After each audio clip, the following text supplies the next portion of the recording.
Alright, so I've decided that this series needs to happen. It's sort of a cross between like videos that used to be neo-vlogs and videos that used to be philosophies and maybe some other series. I'm calling it, as its working title and perhaps its full title, Issues, standing for non-specific issues, but there might be a better title in the work. I don't know, like, you'll know because it'll be uploaded with that title. I mean, probably. Survival turned into Apocalypse on its second episode, so who knows at this point. But either way, it occurred to me that there's some stuff which sort of fits under vlogs, but isn't just vlogs about my life, but more about things I think are important to talk about, like the clarification episode. I'm not going to go back and change all of the stuff which, oh, maybe I will. I don't know. I don't think that I'm going to go back and change all of the videos like that one into issues episodes. I'm just going to say that maybe I'll create a, when I create the playlist of issues, yeah, I'll do that. When I create the playlist of issues episodes, before the actual issues episode starts, I'll go through and I find all the philosophies and neo-vlogs and other series videos which fit as issues videos, and then I'll toss them at the beginning so that as a before issue, why issues exists, because this kind of stuff keeps popping up on all the different series. So what this is things I want to talk about which aren't really, which could be argued for one of several of the series. Like, I could make a strong argument that this is a philosophical thing I'm about to talk about. I could say it's a vlog since it's something that applies to my own life. I could say that it's a psychology episode since all I would have to do is add a couple lines of dialogue so that I could recommend a course of action which would help you maintain your sanity. Suddenly it's a maintaining sanity sub-series within psychology, and it's definitely psychology then. But I just think that this fits too easily on several things, which is why I'm creating this new series, this issues series, or maybe not issues, but you know why I'm creating this new series. Yeah, so these episodes might not be tied together by too much, and I doubt there will be anything distinct enough to be a sub-series within this series. It's just videos which either fit nowhere and aren't distinct enough to have their own. What I was doing until now is, if I couldn't think of what series it belonged under, or if it fit equally under several, it was just a vlog.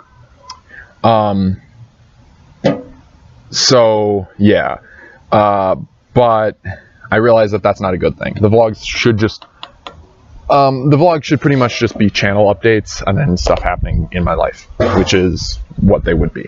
And who knows, maybe I'll split off channel updates like I did in the beginning of this channel. Not now, though. And if I did that for reference anytime in the future, I would do the same thing with this. I wouldn't rename a whole bunch of episodes.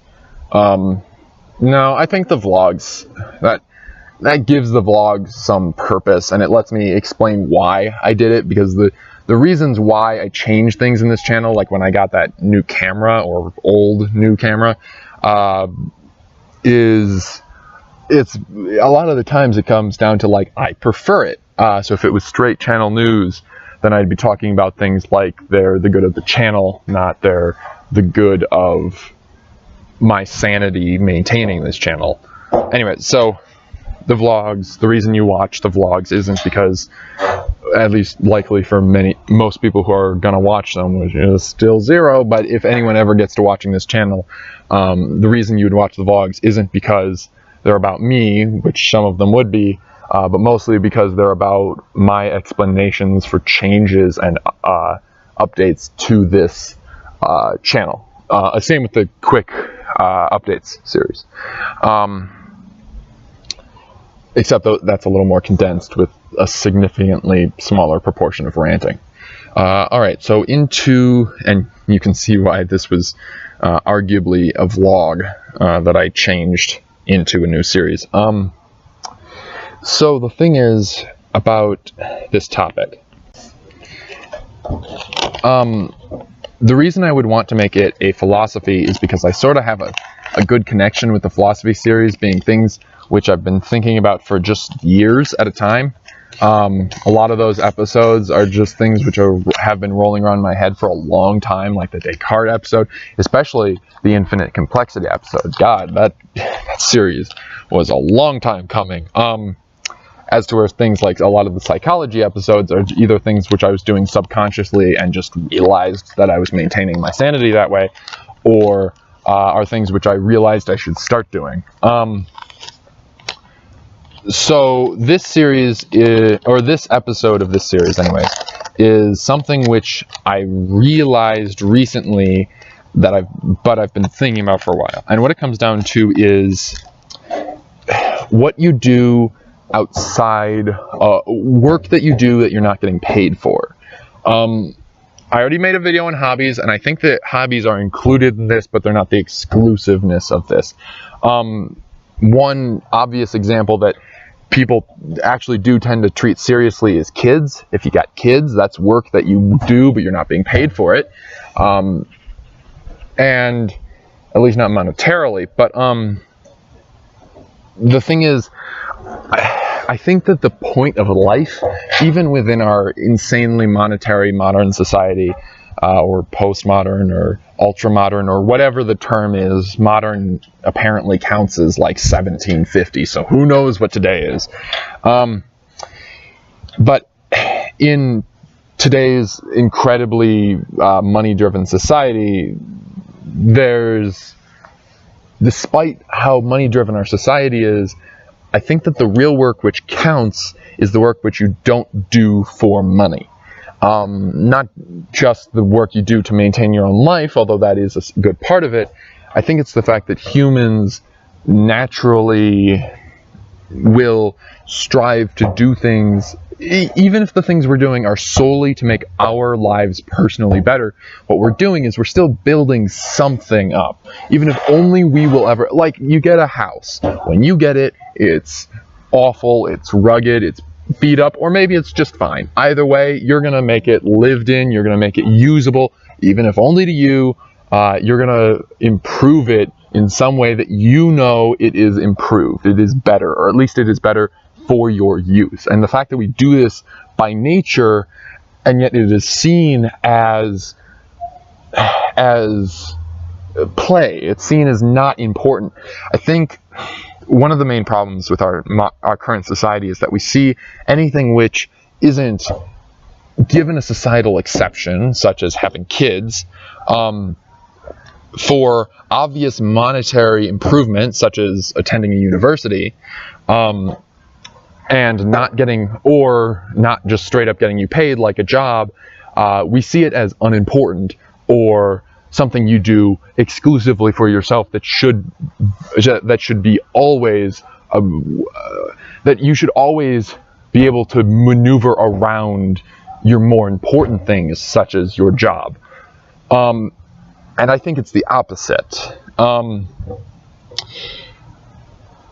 Of course, in an ideal world, your time to develop your own life would be your main awake time, and your monetary, your job, and your university, and your kids would move around that time. Of course, our society doesn't think that that should be it. Actually, you know what? Your kids shouldn't move around that, because your kids do count as this. For all that society sort of gives you an exception, they don't think that your kids should have to work, or that you should only work with your kids when you're not getting paid, when you cannot be getting paid. But I guess the point I'm trying to make is the only reason to have a paying job is so that you can support yourself doing the things which make your life worth living. And people seem to forget that. It's been happening for years. This is why I say it's been why I've been thinking about this for years, because for years, since like middle school, for me, many years, to point out how many years here, not that I'm not that I'm 80, but a good number of years all the same, will say this for my age. If I wanted to, I could go out and buy a lottery ticket. I won't say what else I could buy, but I could buy a lottery ticket, if that gives you a hint. And legally. But the thing is, for years, people have been pretty much implying or saying straight up that the things I do outside of back when it started, like I said, around middle school, were the unimportant things, the things which I wasted my time on when I was not at school. And I've always thought of that as wrong, or at least I think now in my mind, which thinks of these things. I'm a human, so by nature I try to think of my mind now as being the mind I've always had, even though that's not at all true. But I think that's wrong. I think that's really fundamentally wrong. People viewing the only reason to be that middle schooler who still attends school and at least pretends to care about it, even if in reality nobody cares about what happened to you in middle school. Not even, you can go into Harvard and they're not going to ask about anything before high school with any seriousness. But the only reason to continue to care about that middle school experience, about that school experience, about that job, is because it supports your ability to do the things which make your life worth living. And that, I think, is the main cutoff with people. They seem to view life's cost as its own reason, the job as its reason for existing. There is no, I guess here's the best way I can say it, there's no such thing as a career. That's not to say that your job cannot just so happen, if you're very lucky, to be something which you also do to make life worth living. That is what I think determines a career. But that means that you're not only, but the only way you can find that kind of thing, or find out that your job is that actually a career, is if you find out that, so I guess there is careers, but the only type of career is a job which you also do when you're not being paid for it. When I think of a career, I guess I should add, I'm not thinking of a guy at an office desk. Not to say that that couldn't happen. It's just nothing like myself, so I imagine that as being an alien person or someone who just dreads their life. But I know there's many people who don't, and who that would literally be a career for. But what I imagine is like an engineer or something like that. Someone who just loves building bridges or rocket ships. NASA, I understand, has a whole bunch of those kind of people. The kind of people where, sure, they get paid a lot because they're the best of the best as far as engineers go, or at least as far as rocket scientists go. And as a result, they get paid for like as much as NASA can afford to pay them. And then they keep, like, you hear the story, or you read the articles about how crazily those guys worked in the 60s. The NASA engineers, they would sleep under their desks, wake up with the clothes they've been wearing for 3 weeks, and then get back to work. The crazy devotion, but that is what I view as a career. That is something where it was their job which pays for their career, but it's paying for the coffee they buy at their job so that they can keep working at their job, which also gives their life meaning, which is what I view as a career. But the thing is, for the vast, vast majority of us, we're not going to have a career, and that's not a bad thing. In fact, I think that's probably a good thing. If your job is the sole thing which gives your life meaning, so you have a career, then then you get to the workaholic people. You get to the people who cannot do anything but that thing, because they already have to do it for a certain amount of time. I think 40 hours is the minimum, and it's usually probably more like 50 for most and 60 if you're really working at it, hours per week, which is not nothing if you consider that there's 24 hours in a day, but we sleep for half of it. We're either sleeping or we're doing the stuff just before or just after sleeping. like getting up, showering, brushing your teeth, eating, all that kind of stuff, for about 12 of the hours of the day, and then after that we basically have to give another 5 on average per day to working. So, you know, working is basically half of the time we're awake. And if you're like me, someone who, if you're someone who's economically challenged, then chances are transportation is also a major issue for you as well. So work and then transportation to and from work might actually count as more than a half. So the thing is, the problem is, I think that people, because work is such an intense part of people's lives, they've begun to view it as life itself. Work is life. The other things are just the things that go along with living. I don't think that people are at the point yet where they're thinking that the only reason you have the other parts of life is so that you can go back to work. That's a career. If you have a career, congratulations. Go home, eat your cereal, and so that you can get back to work again, or to your career again. But for the rest of us, work is, or at least it should be, only a means to an end. And the thing is, I know that this mentality is creating problems for me, because I'm at the point in my life where I have to pretty much,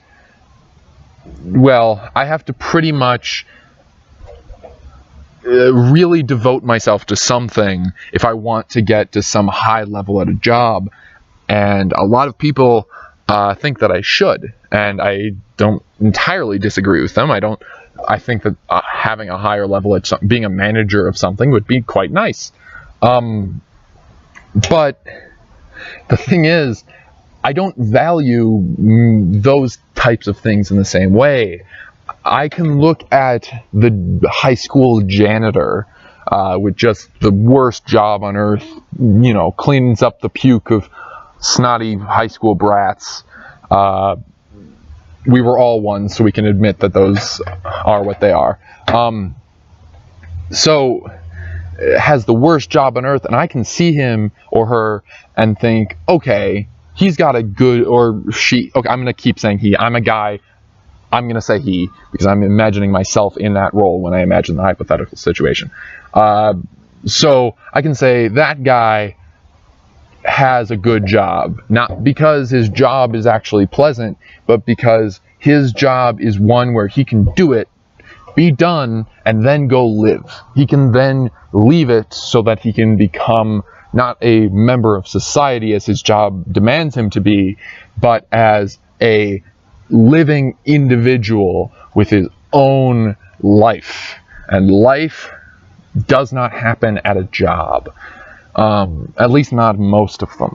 It happens at a career. The few jobs that actually allow life to happen and manage to succeed somehow are at least pseudo-careers. That's not to say that you can't have a life at a job. Maybe you live in a town of like 1,000 or something like that, and you work at, I don't know, a school or a grocery store or something like that, and just working at your job, you're gonna see half of the community you work with every day.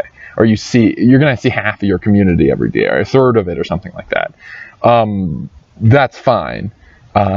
You'll see all those people, and you'll be able to maintain your life if that is your life, if your community is your life.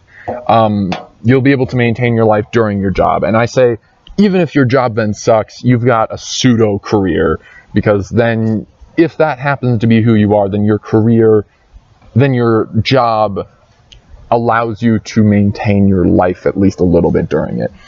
But I'm not someone whose community is his life. My life consists of, the word is hobbies, but I really don't like the word hobbies because it has all these connotations of unimportance. My life is the projects which I take on, I guess is the best way I could say this. Which makes a little more sense. Even if that project is a book, my life the thing which makes my life worth living is the projects which take on. Even if that project is, I am going to read this book. Even if the project is, I am going to make videos for this YouTube channel. My life is the projects. And my life is not the things I do so that I can afford to continue the projects. It is the projects. The things which I have to do to afford the projects are simply the cost. It's like I'm building, I don't know, a birdhouse. I'm building a birdhouse. I need several materials, mostly wood and glue and maybe a hammer and some nails for making this bird. Oh, and like a saw or something like that. If I'm building this birdhouse. So I need to buy these things for this birdhouse. And it's as if people are telling me, no, it's not the birdhouse which is important. It's the lawn mowing job you took up in order to afford the money to then go buy your tools and supplies for the birdhouse. The lawn mowing is what's really important, not the birdhouse. And I'm trying to figure out how to articulate to them that no, what is important to me is not the lawn mowing. It is the birdhouse. The birdhouse, and not even the birdhouse entirely. It's the doing of the birdhouse. It's the fact that I am building the birdhouse at all. And the fact that when I complete the birdhouse, I will build something else. And that I know I will build something else. That is what makes life worth it. Not the fact that I have the ability and the reputation to be the guy who mows people's lawns. That is just the means to the end. All right, this might have been confusing, and maybe it makes no sense at all, but this is just the best way I could describe this. It's been something on my mind for a while, and I thought I would explain it. If you don't like this video, dislike it, but hey, leave a comment and say why, because then this is something I've thought about a lot, obviously, so I'll consider it, and I might even make an update video to it. Probably will if someone actually leaves a constructional comment. Everything thus far has just been follow me on Instagram and all that malarkey. All right. Yeah, so if anyone leaves a construction, I'll say it right now, although for all I know, I have 10 billion subscribers. I'm not going to have 10 billion subscribers, but for all I know, I've got a whole bunch of constructive comments by the time this comes out. But I'll say this, it might have already happened by the time this comes up, but if anyone actually leaves a constructive comment, I will make a video about it, even if it's just a quick update. All right, at least for the first one. And probably the next ones, but you know. Enjoy the generalized outro.